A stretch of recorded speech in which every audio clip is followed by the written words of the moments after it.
Howdy, partners. For your safety, remain seated with your hands, arms, feet, and legs inside the podcast. And be sure to watch your ears. If any of you folks are wearing hats or glasses, best remove them, because Tag and Teresa have the wildest ride in the wilderness. Well, hello, everybody. We are coming to you, well, for us, live, but recorded for you guys from Disneyland up at the train station. We have a spectacular view. I'm looking at the Mickey Mouse pumpkin, of course, Sleeping Beauty Castle in the back. It's a beautiful day. It is very hot, though. But thank goodness it's overcast. Yes, it is overcast, so that's helping. But we're just taking it easy today. We had a very jam-packed Expo weekend, so we're just going to have a leisurely, relaxing Disney Park day. We're very excited. Yeah, we didn't do what we had planned. We brought a recording equipment with us all weekend, but we didn't have any time because of how packed and busy everything was.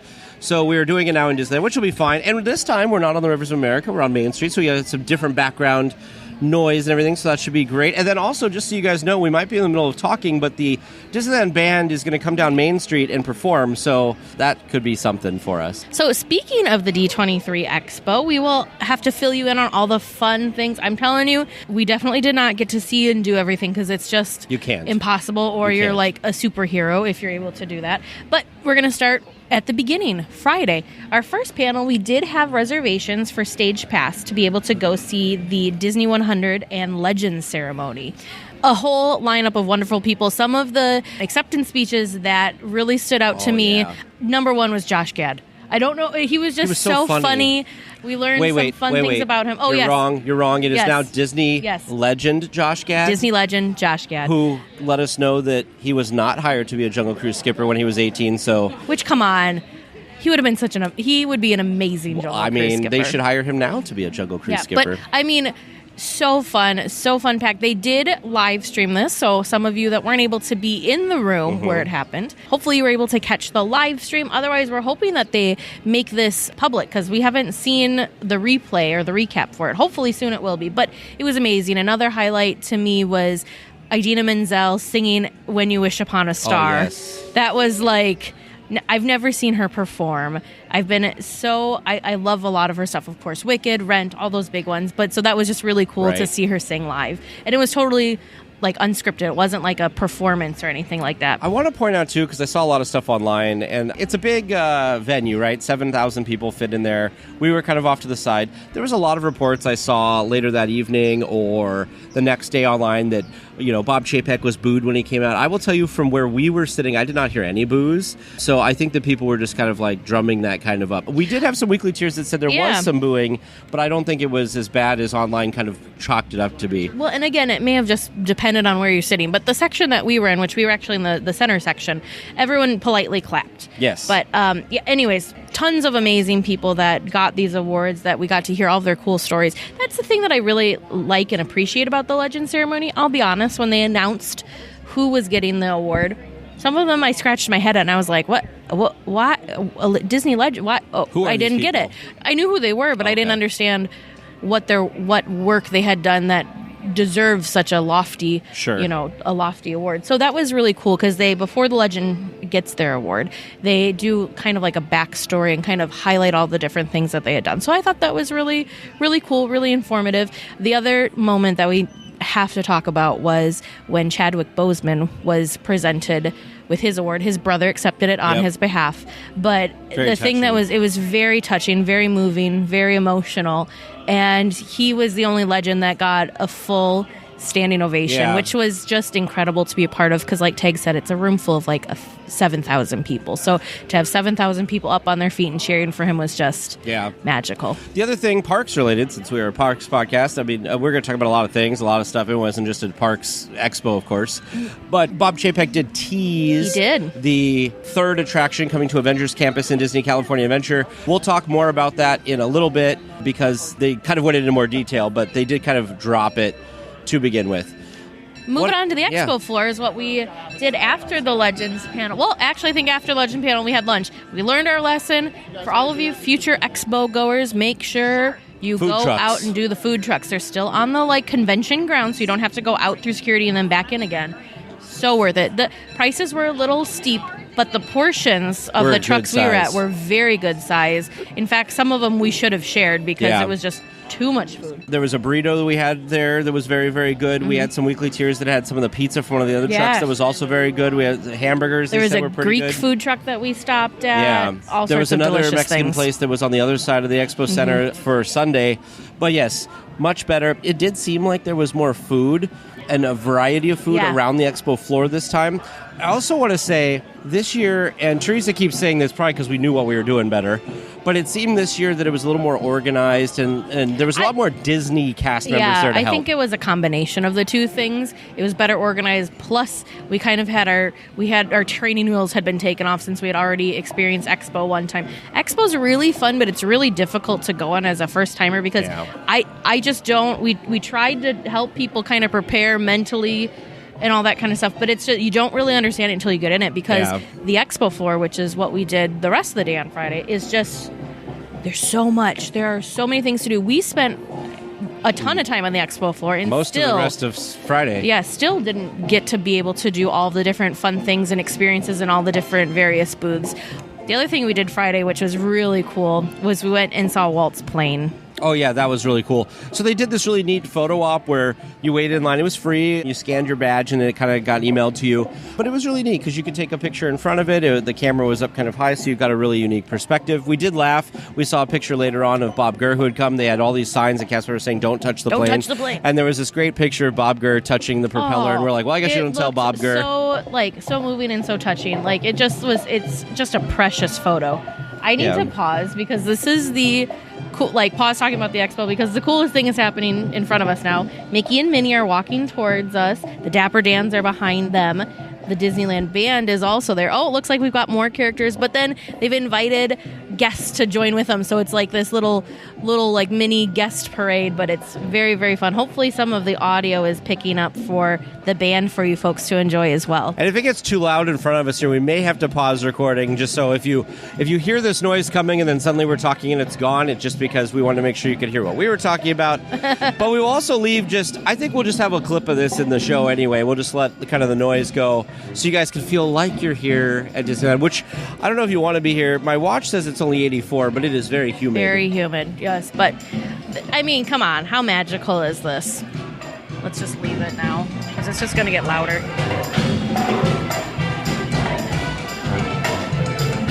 Look at Donald! All right, so now that the band has gone away, which was amazing, it was right in front of us. So fun! So if you're ever here when they're doing any of this, you can sit on the benches in front of the train station. They do block off the entrance up to the top, so you're kind of stuck there. You can go down the side stairs, and you don't see the front of the show. So it was really cool to be that close to them. It was a little hard to hear the Dapper Dans because I think their speakers were pointing, their audio was going forward towards the castle when we were behind. But other than that, super cool. The best part, though, was as the band was coming up, we're saying hi to everyone as they're coming up, and you could actually hear them say hi back to you. That's the first time I've heard that, because usually you just see them from afar and can just see their mouth moving and kind of have to lip read, but very fun. But back to the Expo. So Friday afternoon, I can't even try and describe. I could sit here with the map and try and count, but there's so many things on the Expo floor. Like, again, you think that you've seen it all, and then, oh, nope, there's another section. Oh, nope, there's another section. Even when you're trying to go back to find something, you're like, is it this section, that section?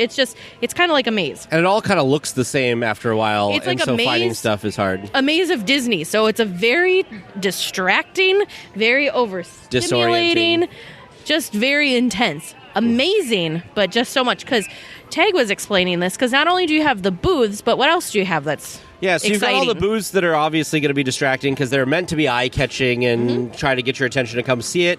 But then there's all the areas that they have for standby lines for things. But then also, you got to remember that the main walkways, there are people that are in costume, there are guests there are Imagineers walking around, there's Disney executives walking around. So, just famous people that you're going to see. And so even the walkways are attractions in and of themselves. Yeah. Oh. So just walking around, not even looking at anything or for anyone in particular, you're going to run into all these different people. So basically, if you are easily distracted, which we don't know anybody who's like that. No, never. It is very overwhelming, and you think you're going from point A to point B, but you end up hitting C through Z before you get to B. Yeah. Well, and then the other hard thing, too, is because there's so much Expo stuff, I think we've now learned our lesson. because there's a few things that we kept saying, oh, we'll just come back to, oh, we'll come back. Oh, yeah, we got to remember. You got to do it when it's there. When you're in front of, same thing with purchasing things. If you want to just get it at that moment, because some of these shops you had to get into virtual queues to get it. So it's more intense than just being at Disneyland. Right. And it's not as easy to kind of Disneyland will be here for multiple days, where the expo is only the 3 days. Yeah. So some of the highlights on the expo floor, obviously the Disney Parks Imagineering Pavilion was really cool. They had this cool entry tunnel that was really neat that had castles and everything from all the different parks around the world. There was some puppets from the Zootopia land that they're opening over in Tokyo or Hong Kong, one of those two. There was, of course, stuff that we had seen even before the expo. There was a model of the new Tianu's Bayou Adventure. There was a model of Tomorrowland. Toontown. Not Tomorrowland, sorry. You were wishing for a Tomorrowland. You're just going to try and subconscious. Willing it to happen. You're going to put it out in the universe and hope for it to happen. But the best part, and I don't think people realize this, the best part of the Dreams Pavilion or the Parks Pavilion is that the people working it are Disney Imagineers that are involved in whatever it is that they're standing next to. So they're a wonderful resource. So we spent a lot of time at the model that will be Tiana's Bayou Adventure. And there was a couple of little detail things that I noticed that I was trying to get them to give me more information on because I'm just so excited. They're very good at avoiding. They're very good. They must have gone through some sort of interview process before they were allowed to be on the expo floor to be like, you can't give any of this away because everybody's just dying to know these things. But the one thing that we were confused with the Tiana's Bayou Adventure is the tree is no longer atop the mountain. Now, from the concept art, there was supposed to be a tree with Mama Odie's boat, but that is not a part of the model. So the Imagineer that I spoke with basically said he did a very nice job of not telling me the details of why it's not there, but basically said, oh yeah, when he basically goes through many iterations between all the different concept arts to then what it ends up being. He's like, this, and all he said to me was, this is the current model of what it will look like. So who knows? Maybe it will change umpteen more times before. But I thought that was really fun. The other thing that I noticed that I'm very excited about, I will try and post a picture of this. I tried to zoom in on it. The drop tunnel. I am the inside fascinated by the climb before the big drop. If you peek into the concept model of that tunnel, there are these bright, colorful lights. At first, I was getting Shadow Man vibes, and I thought that it was something to do with the Shadow Man. But upon seeing it in person and being able to have a closer look, it looks like the colorful light bottles that Mama Odie kind of has in her tree. So I don't know. Both of those songs are very good. Dig a Little Deeper. And then, I love the scene, the visuals for the song Dig a Little Deeper. I love the visuals for Friends on the Other Side. I don't believe either of those songs will actually be in the attraction since this is a continuation of the story. But the visuals in those scenes I just love. So to be able to see that, and be immersed in that, either one, I'd be happy. Yeah. I do think it's the Mama Odie one, though. Yeah. I think it's the light bottles. I'm very excited. The Toontown model was cool because it kind of gave, we had some concept art. That's really all we had. It was kind of very vague in a lot of ways. So it was nice to see kind of how the road's going to be shaped. There's going to be a interactive fountain that's going to be part of this. What is now Gadget's Go Coaster will be Chip and Dale's Gadget Coaster. Yes, so that was a big... figured that out. They didn't actually announce that, but if you looked at the model real close to the coaster sign, it now says Chip and Dale's Coaster. Gadget Coaster, yeah. Yeah, so... No. It's Gadget's Go Coaster. It was Gadget's Go Coaster. No, but the sign says Chippendale's Gadget Coaster, not Gadget's Coaster. Got it. And so, and then there was this, it was the real statue, wasn't it, that they're going to put in Epcot? There was this the actual statue. Bronze Walt statue. I'm so kicking myself because the first time, we went into the Parks Pavilion twice because, let's face it. Actually, I'm I surprised. Went in 3 times. I only went in it twice because I could have lived in there. But I do kick myself that we didn't get a photo with that statue just because everybody was trying to get a photo with it. Yeah, it was a very popular photo spot, but the art behind it was beautiful. The statue itself was gorgeous. By the way, we're only halfway through this pavilion, so we'll try and hurry it up a little bit for you all. There was a We section, are a Parks podcast, so... I know, but we're also only on day 1 still. Oh, we'll fly through the rest, though, I feel like. So the rest of the Parks Pavilion was cool. They had the different phases of what is now the Stuntronic. So they have the first, which was the brick, and then they had the stick one, and then a couple of humanoid versions, and then what the final one ended up being. And like that Teresa was said, really cool. They had an Imagineer there who worked on it. and I wanted to ask him a couple questions that have been bugging me forever. And so I asked him, I said, how much magic can you spoil? Which, magic spoiler for all you guys, if you don't want to hear anything, skip ahead a minute or so. But I asked him... Yeah, you got to tell him his reaction. So I said, can you spoil stuff? And he said, well... You could see it's a robot. He's like, right here. I'm standing in front of the robot. Yeah. So what's your question? So the two things I asked about was the one that's not as exciting. I talked about how impressive it was that they thought about it failing and they were able to do the breakaway stuff. And he said that he thought it was funny because there was that fake video that had gone online of it hitting it. And he's like, I know how those breakaway, I could tell it was fake. Yeah. And so when the real one came out, he's like, yep, that's how it was designed to do it because sometimes stuff happens. But the fun question was, I said...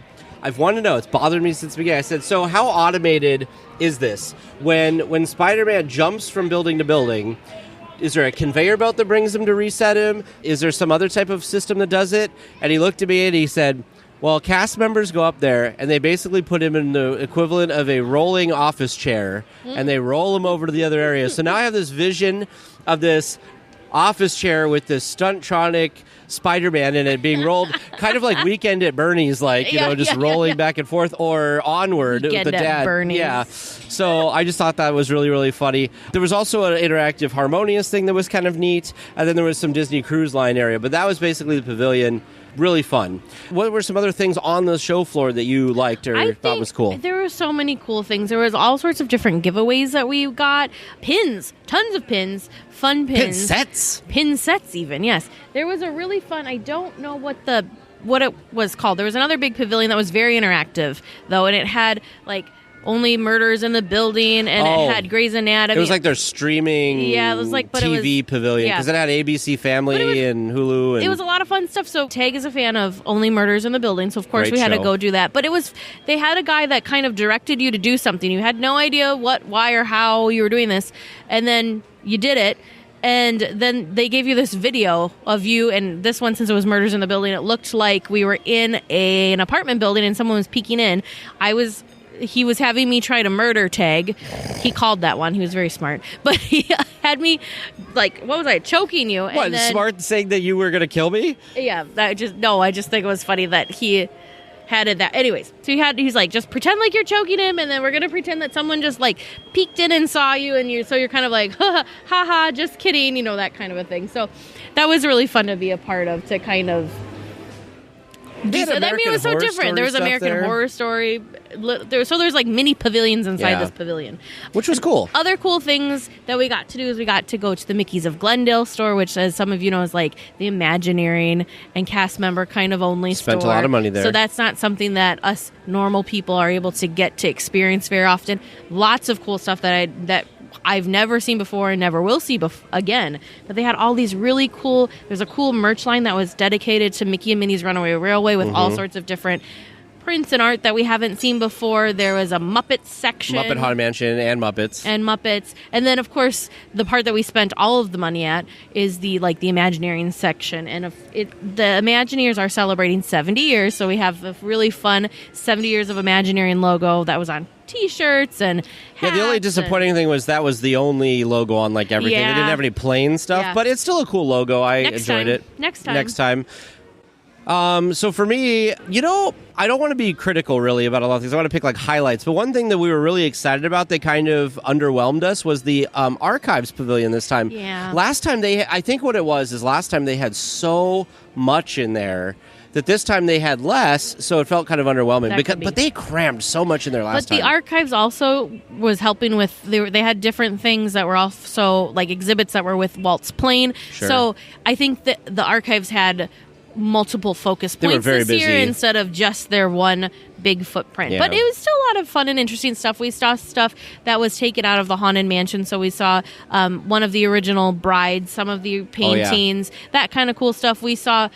Mary Poppins, the original horses from the movie, the carousel horses, but also her white dress, her classic iconic white dress. So there were some really cool things there. But there was interactive parts of that booth which hadn't been there before. So there was photo ops and that sort of stuff in there. Which, of course, if you have photo ops and kind of get into the scene type stuff, Sure. you're not going to have enough space. Oh, and droids. There was a droid section at the end that was really fun, That was too. cool. The other thing that was kind of hit or miss with people, we talked to different people, and some people really liked it and some people didn't. I feel like you either really liked it or didn't, was the Expo Marketplace, which was this huge store that took up like a whole section. I think we didn't like it because our expectation was that Expo branded merch was going to be in this pavilion, and there was no Expo branded merch in this specific marketplace.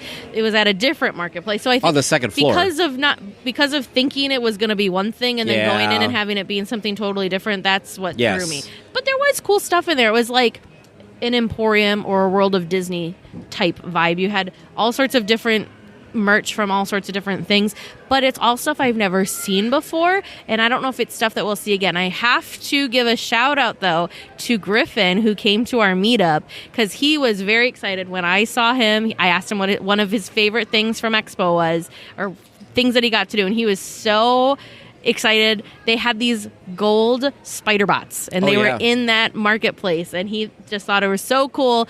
And so, Griffin, I'm giving you a shout out. We had to talk about it on the podcast, so thank you for coming to our meetup, of course. It was very nice to meet you and your dad, but had to give you a shout out there. Yeah, definitely. I don't think there's anything else. Oh, now we've got the Dapper Dans behind us, so you can be serenaded by that while we talk. So that was pretty much for day one. Yeah. So afterwards, we went to Downtown Disney, had some dinner, kind of checked out a couple stores, and that was our night. So Saturday. So Saturday was kind of a different focus for us. We had a lot of different panels that we were excited about that were at the archive stage. So our first panel that we did at the archive stage was a peek behind the curtain Imagineering special effects. I was geeking out so hard, and I really wanted to get a picture with him, and I feel really bad that I do not remember his name at this moment. He's an Imagineer. We've seen him present on stuff before, but they do a lot of illusioneering, so that's kind of the special effects. Like so Neil Gracie. Yes, exactly. So think Haunted Mansion and all the different fun special effects of the Haunted Mansion, that sort of stuff. So, but he was one of the people that helped bring the Hatbox Ghost to Disneyland, so I really wanted to meet him and say thank you, get a photo with him maybe, but unfortunately we just got to see him present on stage. I just have to take a moment. We had so many, close encounters with people, but did not get a single photo with any of these people. We somehow ran into Tony Baxter twice, Kevin Rafferty. Yep. Who else did we see? Bob Gurr again. Bob Gurr, of course. I Garner saw Holtz. Scott Trowbridge with his, I assume, wife walking around because they were holding hands. Yeah, so lots of different people. And these were people we saw on the expo floor. These are not people we sat and watched a panel with. So correct. It was amazing to kind of be that doing the floor or sitting in a panel with some of these folks. So anyways, I had to just say that. What was the second panel we did? The second panel that we did, the Illusioneering panel, was really interesting because they talked about all sorts of different projects that they talked about Yale Gracie and kind of where it all began. And then they also talked about projects that they have been able to work on, the Hatbox Ghost, of course, being one of them. Rise of the Resistance, laser bolts and everything. The really cool thing, do you want to tell them about the Space 220 stuff that they did? Teresa could not get over the fact I'm sorry, can we pause? Do we hear what is happening right now? Well, there we go. It's Gritty Ghosts. Beautiful. So Teresa was geeking out because during this thing, they talked about how they developed a new paint, and she turns to me, she goes, "How do you develop a new paint?" So what it is they for Space 220, which for those of you who don't know is in Epcot. Basically, it's a restaurant that it looks like you're eating above in space, above Epcot. And what they found was with projections, the space was not black enough. It was providing too much light. So they developed this paint that they would paint, and you could use a black light laser, and when you would point it on this black paint, the black light would turn a bright, bright white like a star in the sky, and that's how they did it. And I thought that was so amazing. Amazing. Who like Teresa said, who develops a new paint? Who invents paint? It was so cool. So cool. The next panel that we did at the Walt Disney Archive stage was the treasures from the Marty Sklar collection, and that was amazing. Fascinating. I don't know if he understood what he was doing, but Marty basically saved everything. So they kind of were being lighthearted about it. It was Bob Weiss from Walt Disney Imagineering, but then it was also Marty's widow and Marty's daughter. Yeah. Leslie Iwerks was who the one did the Imagineering story. Yep, she was the one that kind of the moderator. was the moderator for this panel. But it was just incredible. It was kind of this running joke, but they have basically 1,000 boxes that they found and uncovered, and it's all these things that Marty saved and collected over the years that have some connection, something to do with his career in Imagineering. So there's personal effects like name tags, that sort of thing, but he also saved all sorts of sketches and originals of stuff, and these are things that people just would like, oh, that's not good, that's just the first draft, so we're going to toss it because we've got second and third drafts. Right? But he saved all of these things. And just incredible. He saved notes from Walt Disney and just all sorts of stuff. So they're kind of going through and categorizing and cataloging this all. But it did sound like that the Sklar family is donating this to the archives. They've been calling it the Marty Sklar Archives. I don't know if that's what the official name is. I feel like it should be. But are they donating it to the archives? Because I thought they said that he had sent so much stuff to the archives or whatever. They pulled all of it, though. So how this started was Bob Weiss got a call that we've got all these boxes of Martys in this, whatever. You need to come get them. And he's like, Bob, why do you have all these boxes of Martys? Apparently there's some division within Disney that you could send stuff to, record-keeping kind of thing. And they told Marty, you're not allowed to send any more boxes here. And then, as they're now uncovering, like, they've now figured this all out, he was saving stuff at home, too. And his wife said, you cannot save any more stuff here. We don't have any more room. So he was then, like, stashing it in different parts and different areas of Imagineering lockers and such. So it's been taking a lot of time, but they think they've got about 1,000 boxes worth of stuff. And it's just invaluable. It's totally invaluable. This, I would go to exhibits. I would watch movies. I mean, the stuff he saved is just amazing. There's stuff in there from other Imagineers that was given to him to like go through and catalog, and so he's just box of just like people's notes or miscellaneous pieces. There was somebody. It was somebody's sketches. Yeah, and he's like, it was like John Hench scraps or something like that. Was what he labeled the box. I mean, it was a very fun, lighthearted, but how he there was a lot of Marty in the panel, and it was just really incredible that the family's willing to share this. I mean, invaluable collection. So amazing with that all Marty of us. thought enough. I mean, it sounded like from his wife that he was kind of a pack rat and hoarder about it. But in a situation like this, it's good that you have these people that keep these things, because there are parts of the Disney company and Imagineering history that would have been lost. And there's a lot of progress that you could see. He's made notes on things and whatever, that you could see how things like kind of progressed through and got to their final stage. So that stuff's really exciting. Well, and Bob was kind of saying that he felt that Marty had the foresight that these things are going to be important and they need to be saved too. So incredible. So we're very excited. This is just kind of, they were teasing stuff, so we don't know what they're gonna do with this. I thought that they were gonna tell us that there was gonna be like a traveling, like an exhibit or a traveling exhibit or a movie or something. They're gonna do something, but right now they're just in the stages of kind of going through and organizing and just kind of getting a pulse on what they have. Because the other thing too, some of the boxes were organized, as in like the John Hench scraps. Other boxes were just kind of this, that, and everything. So maybe there's name tags, maybe there's original Imagineering sketches of things, maybe there's letters, maybe there's invoices, all that stuff, kind of all over the place. Yeah, so that was a great panel. I didn't expect all of that stuff. They had some letters and stuff. They showed off a wonderful letter that Marty Sklar went out to Disney World and at the property out there, and he wrote a letter to Walt sitting on the hood of his car. And even apparently Marty was a big editor. He'd go through and make different revisions and stuff. And he had this letter, and he even did revisions to it. And I did get a picture of it because I wanted to read what it was. Mm-hmm. But it was this lovely letter to like how amazing Walt Disney World is going to be, and he's sure that Walt can see it or whatever. But like, how awesome is that? That's such a personal thing. The thing too is nobody knew this letter existed. Yeah, Marty's wife didn't even know about this letter. Well, so this was Walt. Yep, it was a very personal thing, but he kept it. So yeah, very cool, very touching. So we spent a little bit more time again. We went out and had lunch. We spent some time again on the show floor trying to see some things.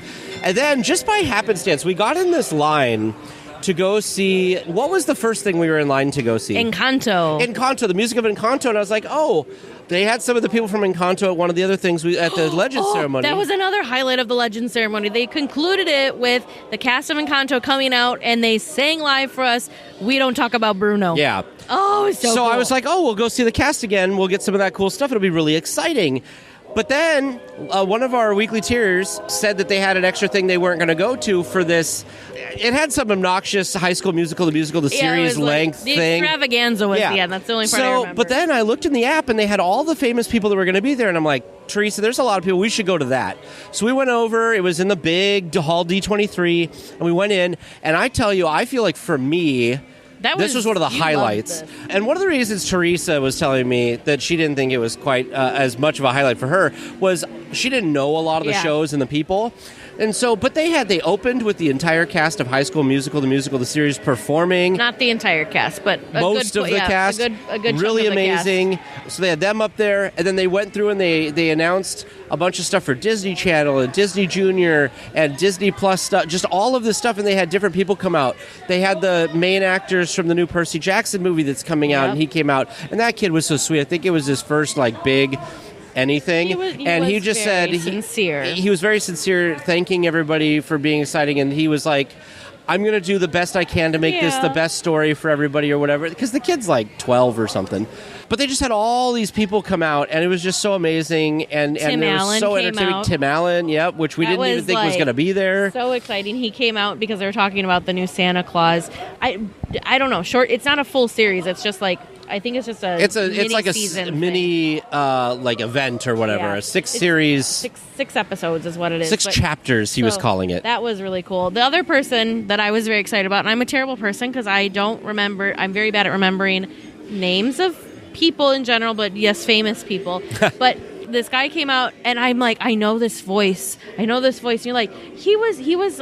As a kid, he was the kid from Indiana Jones. He was like, Dr. Jones. And I was like, oh, that's Data from the Goonies. And so I just was all excited. So I feel like I need to watch that show, which Michelle now I'm a Yeoh was there too. Person, and I don't remember what the name of that show is. I want to say I don't remember. But I need to watch that show too. New show coming to Disney Plus. Oh, I'm just endlessly excited that we got to see the guy that was Data from the Goonies. I loved the Goonies growing up. That was one of my favorite movies. So that was a fun, not expecting to have that happen moment. Yeah, and it was funny because we didn't even think to go to the show, and like I said, for me, it was one of the highlights of the weekend. After that, we went and got some food and went to our meetup, which we met. One last thing I want to say about the Disney branded panel. Yeah. John Stamos came out on stage. Yes, I forgot about that. And he was supposed to be, and he kind of said this, I'm supposed to be up here promoting the shows that I'm on, but I just would rather, I'm a huge fan, went on this whole, if you would have told Disney my, fan, 12-year-old self that was standing in line at the Matterhorn thinking he was cool, trying to pick up girls, that just you wait, you're one of these days, you're going to have the Disneyland D in your backyard, you're going to this, you're going to that, just super, super fan. But anyways, he took a time to nerd out with all of us, but the thing that just was so amazing and so touching to me was he also took time to share some stories, some memories of Bob Saget with us. And he actually had 2 images that he shared with everyone, which was the last time that he and Bob were able to come and enjoy Disneyland together. One of the photos, choking up. Well, I mean, it was so sweet. Moving. It was something that he didn't have to share those memories with us. And he said that was now one of his favorite Disney memories, and now this was also a favorite Disney memory Sharing that he got to everybody. share that with all of us. But it was just so touching and so sincere. One of the photos, though, was them, I think it was on Alice, and then the other one was funny. They were in the lobby of the Grand California, and they all had different Disney onesies on. So the Disney onesie one kind of caught me off guard, because when do you see John Stamos, Bob Saget with Disney onesies just being all fun and nerdy and geeky? It was just cool. Just so cool. Yeah, and I'm really glad that he shared that, because that was kind of a nice moment. Oh, it's such a nice moment. Yeah. So, like I said, we went in and got some food from the Tongariro Terrace, where, funny enough, we ended up seeing John Stamos there trying to order food, but we didn't bother him. I feel like this is my story, because nobody would have known about this. We were having our wonderful hangout. My water bottle needed to be filled, so I walked back up to Tongariro Terrace, and their Coke Zero machine was actually broken, so I walked over to one of the cast members and I said, hey, really, I'm sorry to bother you, but I just need to refill my water. Does the machine still do water? She's like, oh, yeah, sure. So she walked me over. There was nobody over there. The only person that was over there was this gentleman with a stroller that looked to be waiting for his food, and so I didn't think anything of it. And then all of a sudden, I'm standing there filling my water bottle, and I look over and I'm like, oh my God, I think that's John Stamos. course, I'm by myself, so I'm having the internal monologue here. And he kind of saw me look at him and kind of looked down like, does she know, like, is this going to be a thing? So I could tell he was, had a long day. We had just seen him on the panel. He was there with one of his kids. He had a hat on, so he's trying to, like, not be very obvious. So I decided I wasn't going to bother him. I do regret, because I wish I would have, not very sly, though. I wish I could have slyly go over there and thanked him for sharing his memories with Bob with all of us, because that was just, like I said, to me, that was the highlight of that panel. That panel had nothing to do with what John did on the stage, but, like, that was the highlight for me for that panel. Yeah. Yeah, I ended up going over and seeing it with some water later. So then I told a couple people at the expo or at the meetup that I thought I had just saw him, because it was also this. I don't pick out famous people for some reason. We're very bad at that. I have this like weird like I pick YouTubers out, which I don't. I watch some YouTube, but not enough that I should be able to spot them like I do. She has a radar for this. It's weird. It's very weird. So that's literally, this is the first time I've seen a famous person like out and about and like notice. So I was pretty proud of myself for that. So do I wish I would have gotten a selfie with John Stamos? 100%. Do I wish that I would have thanked him for what he did for us on that panel? 1,000%. But I also am very happy that, I think he realized that I put two and two together, knew who he was. As I walked past, made eye contact with him and smiled, and he smiled and nodded back at me. So that is my wonderful memory. So I did tell a couple of people, so they were able to go see him. Thankfully, we all kind of gave him his space, though, because, right, he's just a person like us. He had a long expo day, too, so... He's there with his kid. He was there with, one of his kids. So he was just getting his food and heading up back to his room, I'm sure, to relax for the evening. We should have told him to listen to the podcast. Yeah. The meetup was really great. We got to meet some people we hadn't met before. Incredible meetup. We said it was between 8 to 10 because we expected to go back and go to sleep for the next morning. We didn't end up getting done until closer to midnight, and we ended up not getting back to the hotel until closer to 1. So it was a very, very long day. We were just having so much fun with all of you. So thank you to everyone that was able to stop by, even if it was just for 5 minutes, just to come say hi, maybe grab a quick picture, get a button and go. Thank you from the bottom of our hearts to everyone that was able to come to the meetup. So Sunday we got up, we walked back to the expo, of course the parks panel, so this is where you get all of our opinions on the parks panel stuff. So we basically got there, we got seated, we got a pretty decent seat. They were having some really cool videos and stuff playing as everybody was kind of filtering in, which was pretty nice. And then it started. Of course, one thing I want to point out is Josh tomorrow, of course, is very charismatic, everything on stage. Yes. You could tell he really loves the parks and loves the audience and loves all of us fans. He mentioned that a bunch of times. Of course, as they went through, they talked about, being a hard year with pandemic, and he was so glad that we were all back together and everything. And it was wonderful. For some reason, they shared this 10-minute long video that was really nice, but I don't know why they needed to spend that 10 minutes there. As bad as the one that they shared for the Legends ceremony for the Disney 100. That one was a little confusing to me. But so we got there, and like I said, they started going through some announcements. They started with Disneyland, which was great because I feel like a lot of times Disneyland is left for later. But we went through, and I'll tell you, the vibe in the space was very electric. People were very excited. People were cheering. Of all the panels we went to, other than the Disney branded event, this seemed like the one that people were the most excited for. There were lots of clapping, cheering. Mind you, we were not in the Marvel / Lucasfilm That is true. That is true. Of the ones we did. That one sounded like it was electric. Probably. But, so they went through, they talked about Tianu's Bayou Adventure. They announced that that's going to open up by the end of 2024. They announced that, which everybody was very excited to kind of hear about, and we had already seen the model and everything. They announced that, of course, we had seen rumors, but in spring of 2023... January 2023, that Magic Happens is coming back, which is wonderful because it only played for 2 weeks before the pandemic. Poor Magic Happens. So that's wonderful. That's coming back. The reason they're not starting it now is because they're going to have the Christmas fantasy and everything, so they'll start it after the holiday season. They announced... a couple new characters that will be coming to Batuu and over to Avengers Campus.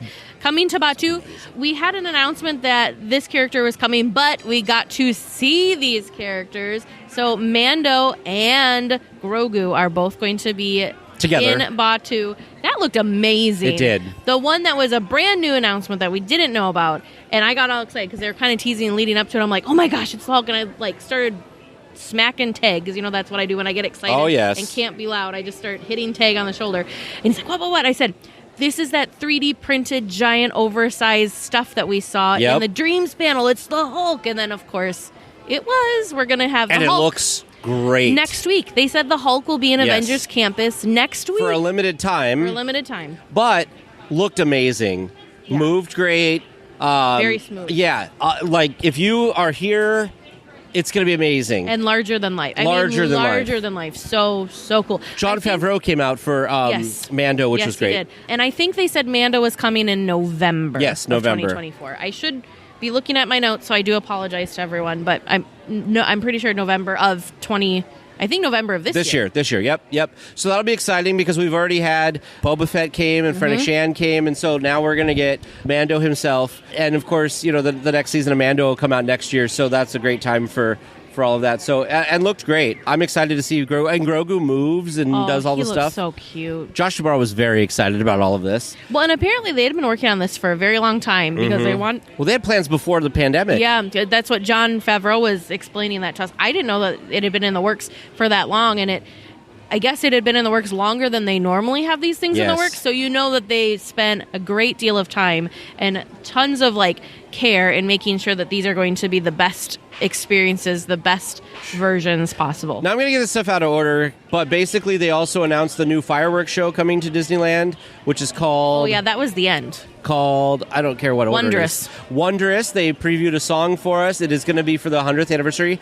There is of the Walt Disney Company. There's also a new World of Color show called One that is also going to do that. I'm very excited for that because I like World of Color, but I'm ready for a refresh. I think that'll be really exciting. People seem to be very excited about all of that. Yeah, so remember the 50th and the 50th we had gold stuff everywhere. The 60th we have diamond stuff everywhere.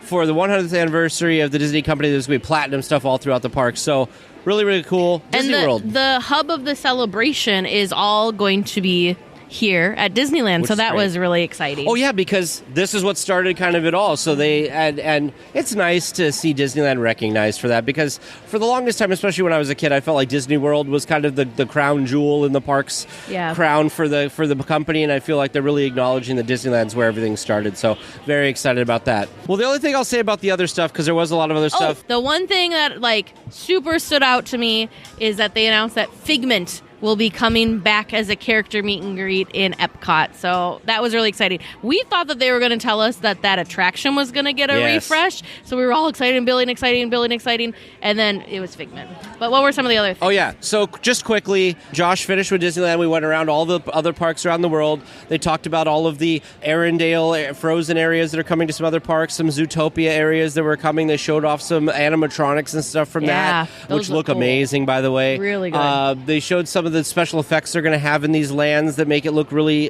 interactive and amazing. They talked about some stuff at Disney World being behind Big Thunder.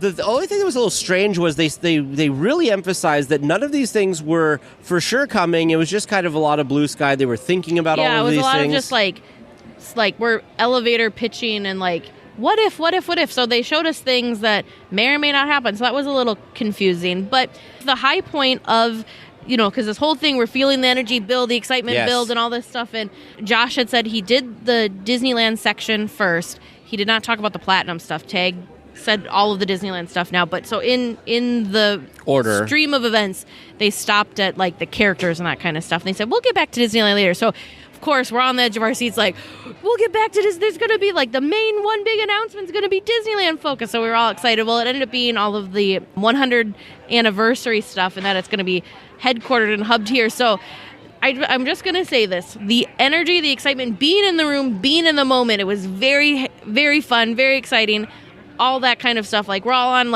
riding this high, and then all of a sudden it ends because it's just building, and we didn't feel like we had that pinnacle of a peak. Tag was getting very excited, reading the teleprompter because he's waiting for the Tomorrowland announcement. And he keeps weaving in Tomorrowland stuff. He said it's going to be a great, big, beautiful tomorrow. It's a boundless future. Yeah. There's all these things that sounded very tomorrow facing. Yeah. And I was like, he's teasing us the whole time. It's coming. He's just weaving it in. And then he was like, see you later, guys. So we joked, for those of you that have seen the movie Chicago and are familiar with the sound in this term, they razzle-dazzled us we were so excited and like, ooh, look over here. But coming out of that panel and kind of reprocessing it, we realized there was not very much new stuff that they actually announced to us. We knew Mando was coming, but we got to see Mando. Magic happens. Very excited that that's coming back, but it's not announcing a new parade. It's just announcing that a parade is returning. Same thing with some of the Walt Disney World news. Their fireworks show is getting replaced, and they're getting Happily Ever After is coming back. So it was a lot of stuff that we already kind of knew about. And the big like hoopla fanfare, I would say too, was all about Tiana's Bayou Adventure, which, I mean, rightfully so. But we know that Tiana's Bayou Adventure is coming. They didn't show us anything in there that we didn't already know about or things that we hadn't already seen in the Dreams Pavilion. So it was just a little disappointing in the fact that it wasn't a lot of new information for those of us that have a really, like, we're following all of these different things. So that I will say that was disappointing. We were expecting more.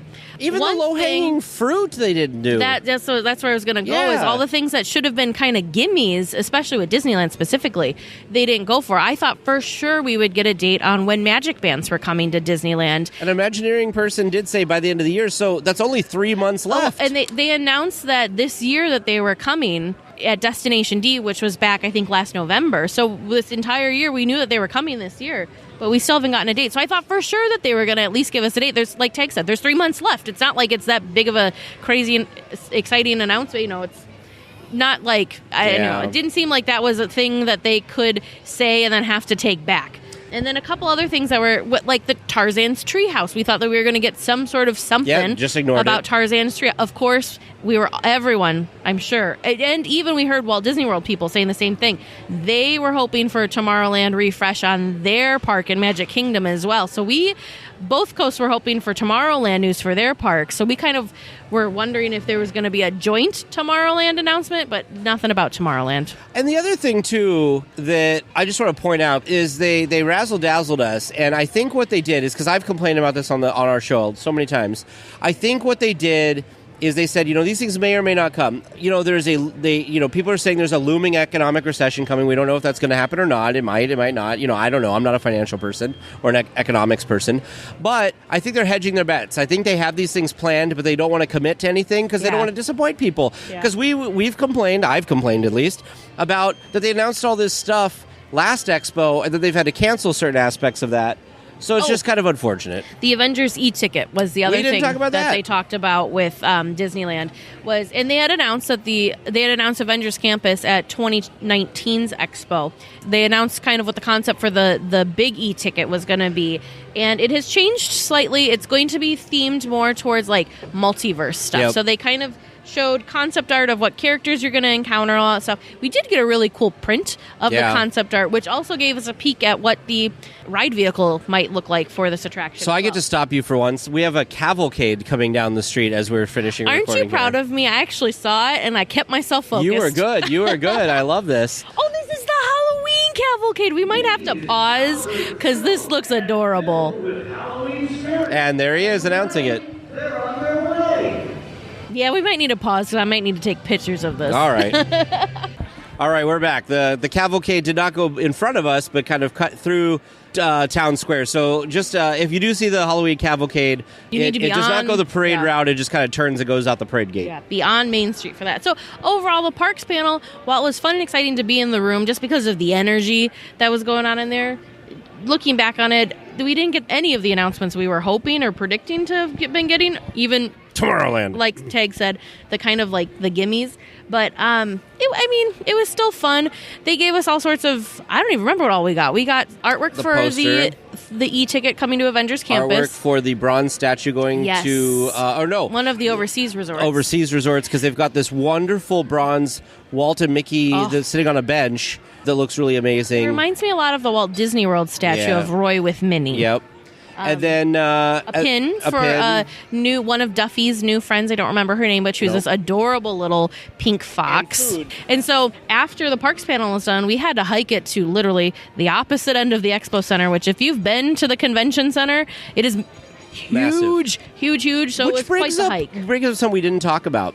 All of the presentations that we were in all went long. Oh, yes. Yes. So a lot of things like the Legends went 40 minutes long. The parks presentation went about, 20, 30 minutes long. Mm-hmm. The Imagineering thing that we ended up going to went long as well. So be careful next time. I don't know if this will happen next time or not, but just something to be aware of in the future is if you have a panel that you have to get to really quickly after a previous panel, you might have to leave early. Yeah, it's very difficult. But onto the Imagineering panel, I had to giggle because when we walked into the 70 Years of Imagineering panel, we walked past Tony Baxter, who had the exact same goodie bag. So he had just attended the Parks panel, the same one we were with.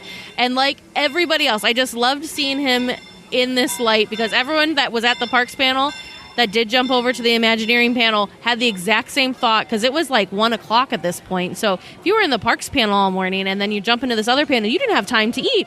So we were all very thankful for the pastry snack box. And so everyone's sitting there munching on their stuff. We saw people munching on their stuff as they were like hightailing it over to the panel. And here's Tony Baxter sitting there enjoying his little pastry goodie bag too. I thought that was just such a fun little they're just you kind of forget they're just like the rest of us. So I thought it was so fun that even he was on the same line of we gotta eat these munchy goodness, and they were delicious though, they were like the perfect size. It tied us over to lunch perfectly. But the Imagineering panel, we were so excited. Kevin Rafferty was there on the panel. Kim Irvine was there Teresa on the about panel. Died. I did. I was like so excited. I didn't look ahead to see who was going to be on the Imagineering panel. I just figured it was going to be amazing and we needed to be there. Bob Weiss was there. And then I do apologize. There was another younger woman that was there. She seemed like she had a really cool story. It looked to me like she had done a lot of work with Joe Rohde. She did stuff on Alani and she did stuff with the Tower of Terror, switching over to Mission Guardians, Breakout. So it seemed like she had worked a lot with Joe Rohde. But very, very cool panel. Yeah. Leslie Iwerks also moderated this one. So the only thing that was weird about this one was they had those folks that Teresa just mentioned because they were the creatives, and then they had the technical people that came out later. And we ended up having to leave because we had to get to another thing after that. So it was like back-to-back trying to get to stuff on Sunday. But it was really cool. They talked about a lot of really neat things. We didn't know this. We learned something new. Yeah, we learned something new about Disneyland. That Kim Irvine said about 40 Imagineers their offices are on property at Disneyland, and their only focus is to focus on keeping Disneyland and doing Imagineering stuff for Disneyland. She kept lovingly referring to this as the firstborn park, and so I thought that was so cool that there's a department devoted just to Disneyland, and so that makes me happy because that means they're realizing that Disneyland is special and different and needs to be looked at from a different lens. So that was so, so cool. So Kim also was saying, which now I got to keep my eyes peeled, that she's frequently in the parks kind of trying to overhear and listen to what guests are saying as they experience different things. A story that she shared, which we thought was absolutely hilarious, was when they were redoing Sleeping Beauty's castle. She was nervous because, that's a big thing to take on. It's an iconic thing. And she's like, we're changing the color scheme. This is terrifying. This is either going to be great or people are going to hate it. So she had the idea that when the construction walls were up and around the castle, to put some of the sketches and some of the color renderings that they had done up so people knew what was going on. And history of the castle and stuff, So people knew what was going on behind the wall. So she said the first morning that was up, she was kind of hanging out up there lingering because she wanted to see what people's reaction were to her kind of giving them a peek behind the curtain there. She wanted to make sure that people knew. So the art that she hung up, they were just trying to get a color scheme. She said they do these schematics for people who are going to be doing the work. And so it didn't have the drawbridge. It didn't have the lights. It was just to the color. Focusing on the castle because that's what they were doing. So she said the first woman that walked up and looked at it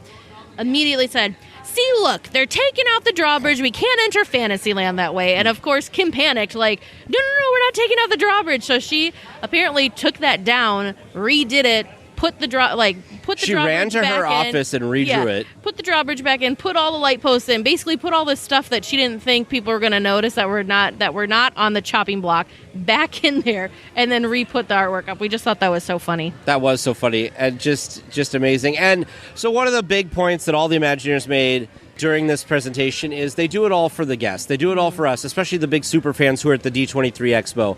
And they listen to us. I know that sometimes, especially online, you can get in this weird echo chamber of people being negative or thinking that the people at Disney are not listening and they're trying to ruin the park and they're taking all this stuff from you. But they said that they really do listen and they do adjust things. Even Josh Damaro during the Parks panel said the same thing. He said they don't always get it right, but they try and they go back and they redo things and they tweak things and they change things because they want it to be perfect for us, the fans. They want it to be great for the casual visitors, but also the super fans.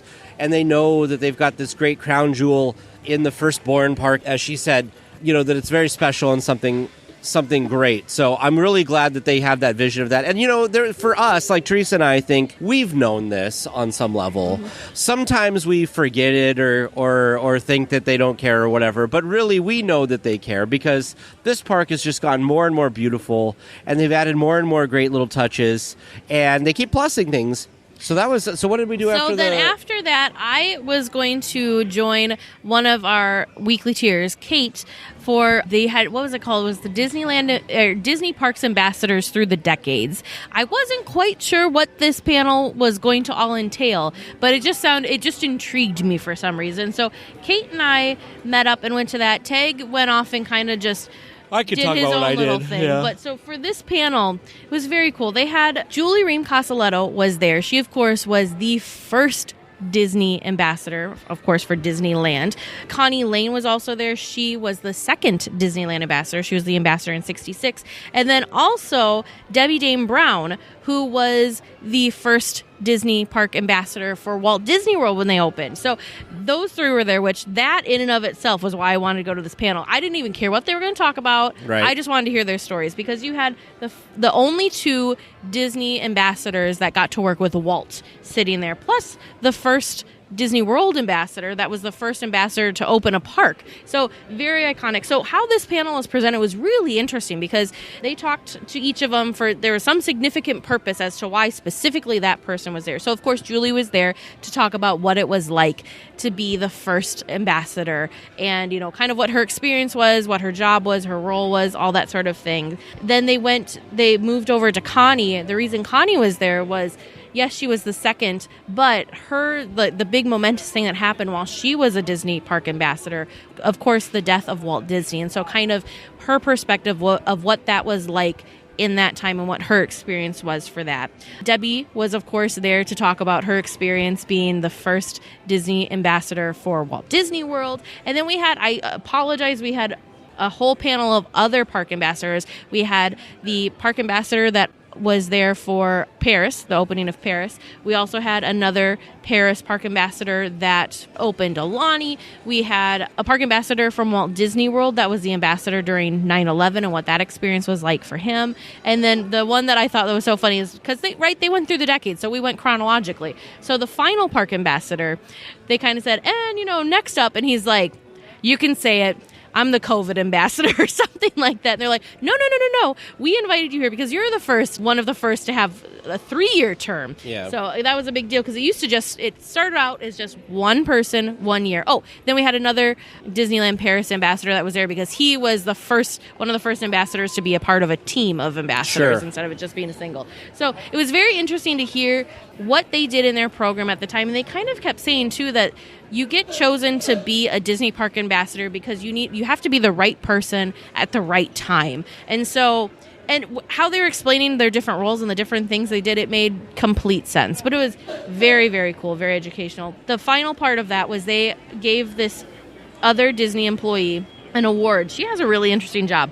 They called her the tree whisperer because her job is to kind of go around with like horticulture stuff, but she's very focused on all of the trees. That's a very important job. And it's something, again, like, it's fascinating. You can do anything for Disney parks. Like, clearly the trees are just as important as the buildings, as the attractions, as everything else, but I just appreciate them for the shade and their beauty, but I don't think about all the work that goes into maintaining and making sure that tree is safe. Of course, we've talked at great length about the 2 trees that were in front of Pirates and how they had gotten sick and needed to come down and were replanted. Well, that's what this woman does. And something that she kind of got the ball rolling on and is now coming to parks is they are doing something more. They're giving these trees life after their park life. So when it comes time that a tree needs to come down due to sickness, old age, whatever reason that they need to to replant this tree. They used to just mulch it so that it was kind of circle of life, right? So the old tree could be nutrients and become soil for the new trees and vegetation around the parks. But they've now decided to kind of do something different, and they're giving all of us fans a chance to have a piece of this living history, I guess, of things in the park. So the first 2 trees that they're doing this with, of course, are the iconic trees that were in front of Pirates. I'm geeking out because they already told us they're giving us something away. I'm like, oh, are we going to get pieces of the Pirates trees? I was so excited. But everybody that was at that panel got a wood chip. And the cool thing, like a slice of a tree, a cookie, that's what it's called, a wood cookie. A slice of a tree, and they were all different. It wasn't all the same tree. So some people walked out with parts of trees that were from trees from Tom Sawyer's Island. I saw some people had ones that were from Toontown. The one that we were given was a tree that was from Autopia. And it's like some type of sick trick. I know. I was all excited about the Pirates trees, and I thought that's what we were coming home with. But yes, I ended up with an Autopia tree. But the tree cookies itself, they're very cool. I'm so happy to have gotten this. It's probably my favorite giveaway from the entire weekend. They were stamped. They have D23 branded. That's it. They were branded with the D23 logo, but then they also have a short description of what the tree, what type of tree it was, like the walnut, maple, whatever. But of course, these are all super cool trees, and also where the tree had lived. So I have this really cool piece of Disneyland now that I was given from this panel. So I was over the moon about that.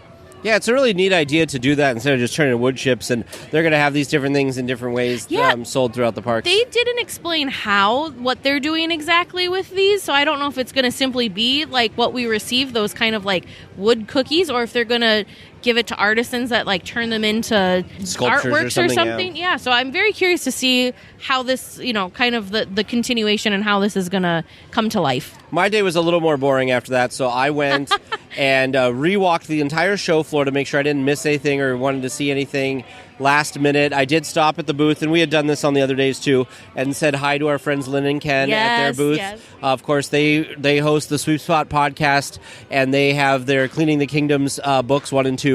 So I talked to them for a little bit, walked around, just kind of saw what was going on, just kind of enjoyed kind of being in the space. Also went to the D23 Expo store, which was also a Mickey's of Glendale collaboration. Yeah. And I was a little disappointed because I really wanted some of this D23 stuff. Well, they had these virtual queues all weekend. Oh, the Queen of Hearts. So they have these virtual queues for these stores all weekend, and I had not gotten into, because we were prioritizing the marketplace and Mickey's of Glendale, and not the D23 store, because we figured there'd be plenty of that stuff. So what ended up happening was I ended up going into there, and most of the merch for the weekend, it was Sunday, it was later in the day, was sold out. So unfortunately, I couldn't get a lot of the stuff that I was kind of hoping for. So tip for next time, please, if you want anything that's going to be limited for the expo, try to get it on day 1 or maybe day 2.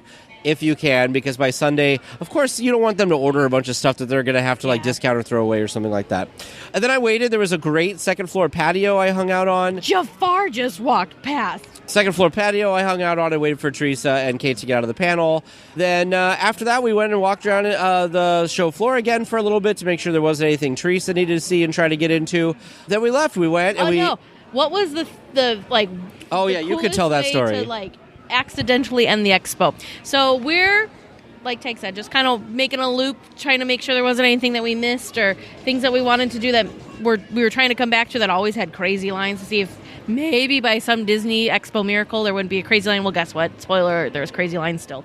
But they had a stage kind of in the far back part of the expo floor that they had all sorts of different fun things. There was some trivia thing going on when we walked past, and Nina West was hosting, and she said something about, oh, that's such a Donny Osmond thing to say or something. So I thought she was just saying that as a phrase. Yeah. But then I turned my head and looked. I'm like, oh, nope, she's talking to Donny Osmond. So of course I'm like, Tig, Donny Osmond's on this stage. And it was this they had a wheel that they spun, and it was kind of a, let's get you on your toes. It was like a celebrity trivia showdown thing or something. Let's get you on your toes. We're just going to spin the wheel, and then whatever it lands on, that is the Disney song that you now get to sing for all of us, kind of a thing. So they had already done Donny Osmond's random song, and then he just started in on I'll Make a Man Out of You. And so we saw a duet between Nina West and Donny Osmond about singing back and forth to I'll Make a Man Out of You, which was just absolutely priceless. And I mean, we thought that was great until they announced who the next person was, which was none other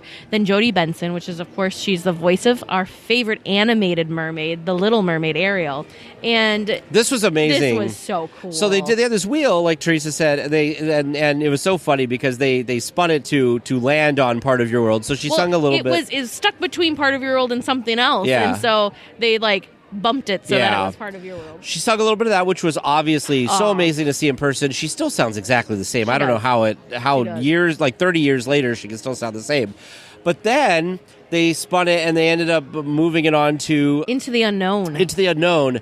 And Nina West and her sung Into the Unknown. Now, it was kind of funny because it felt like such a human moment.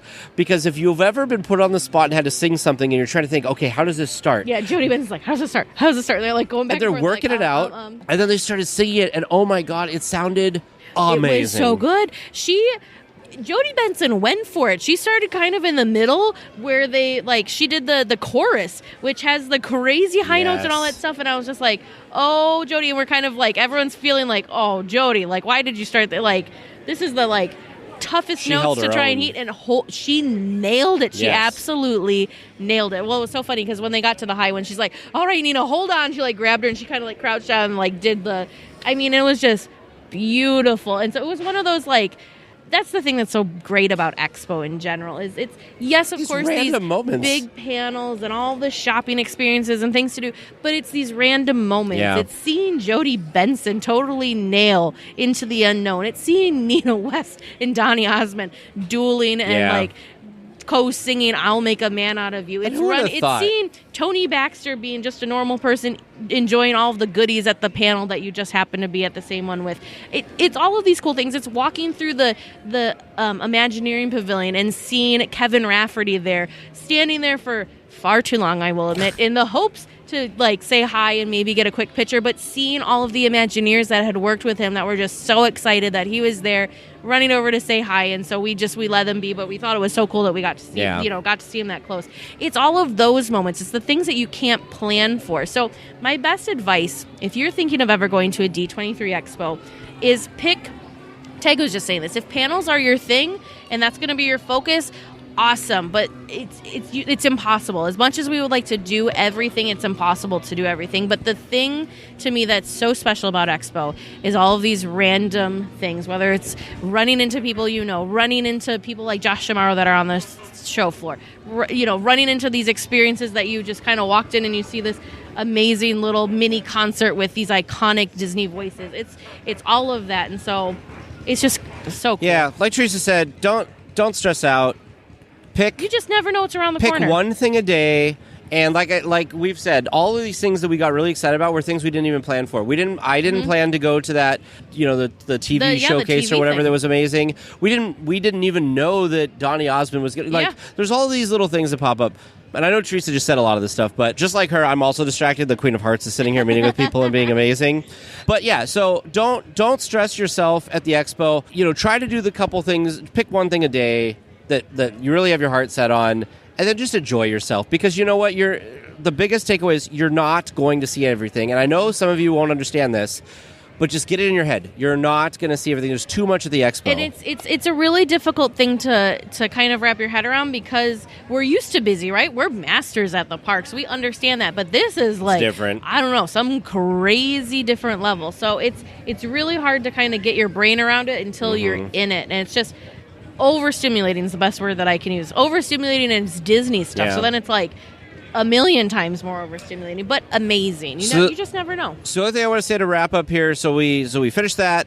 Last night we got super lucky, and we're able to get dining reservations at Hungry Bear for Fantasmic because we realized after we were here, even though, we do a Disney news podcast, you think we'd be good at this stuff, is that they're only doing the fireworks. They do the projections all week, but the fireworks only on the weekend. Same thing with Fantasmic. So last night, when we record this, we're recording this Monday afternoon, and it was the only time for us to see it. So we got the great seating for Fantasmic, which was wonderful. We saw the fireworks, which Teresa's going to laugh because we literally stood right behind the Tim tracker. We stood next to Tim. And watched the thing. So if you hear if you watch his video of the holiday fireworks, and you hear somebody screaming. Screamed about, but it probably it was Teresa.